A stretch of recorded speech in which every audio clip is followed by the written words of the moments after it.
Hey everybody, how y'all doing today? My name is Tay and welcome back to my channel, Inspiring Me. Now, as I stated before, it's been a few days since I did the last podcast.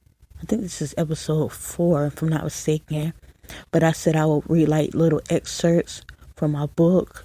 So this one I'm going to do right now. Now, this is actually going to come from chapter 3. It's called Speak Life, Not Death. I'm just going to read just a little passage. And it says, "Many days and nights I cried out to God saying I was tired. But we all know that you're not tired until you are really tired. The world says until you're sick and tired. But since I like to speak positivity out of my mouth, I won't claim it. I won't claim sickness, even though it's a figure of speech." Proverbs 18:21. And that pretty much says like death and life is in the power of the tongue. Proverbs 18:21. So make sure y'all check that out.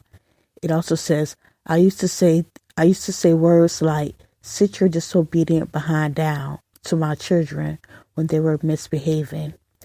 Even if that's the current situation, you should never speak that over them. You know how I know? I do it sometimes and I have to catch myself. If you want an obedient child, you have to speak positivity in their life. "Sit down, my obedient son," or "I love when you listen to me, my daughter." See how I turned that around to speak life? If you're constantly saying things like "you're just like your dad," "no good," or "you're always getting into mischief." One second, y'all, gotta turn this page. You're speaking negativity over their life, and you wonder why they grow up careless and out of control. If a person wants goodness to come out, you have to sow goodness.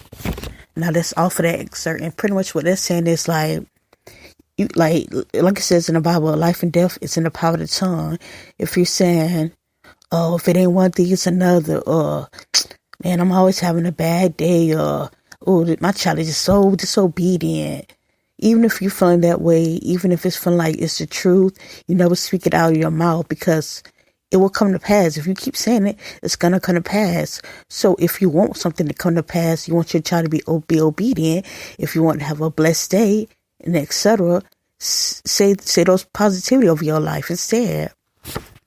All right, let me read another passage. Okay, this is chapter 4. It's called "Can I Get a Side with That?" After being in a relationship for only a few months, I now wanted a baby. Crazy, I know, but I wanted to complete our little family, or so I thought. I knew this individual for quite some time and didn't consider having kids, at least no time soon before this. I just knew I didn't want to raise a baby on my own, and I knew with him I wouldn't have to deal with that. Never mind that being married first should have been the first step, but that was in the back of my mind. God was still showing mercy to me while I was giving him little to no attention.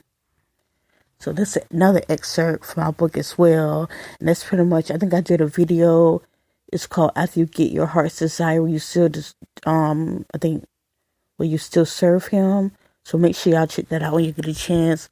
But it's pretty much like saying, like, even though God, might be blessing you and different things like that, you don't even think about God. How many times where we living a good life, like we living nothing's going wrong or anything. We got our baby, we got our family, we got our nice job, and we're not even thinking about God.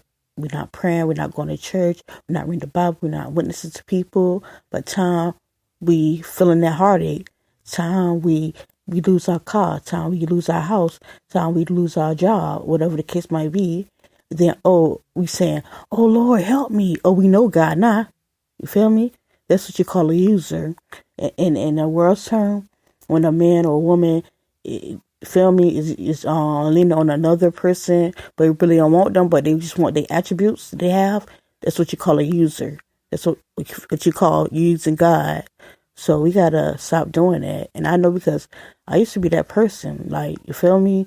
Just call on God when certain stuff was happening.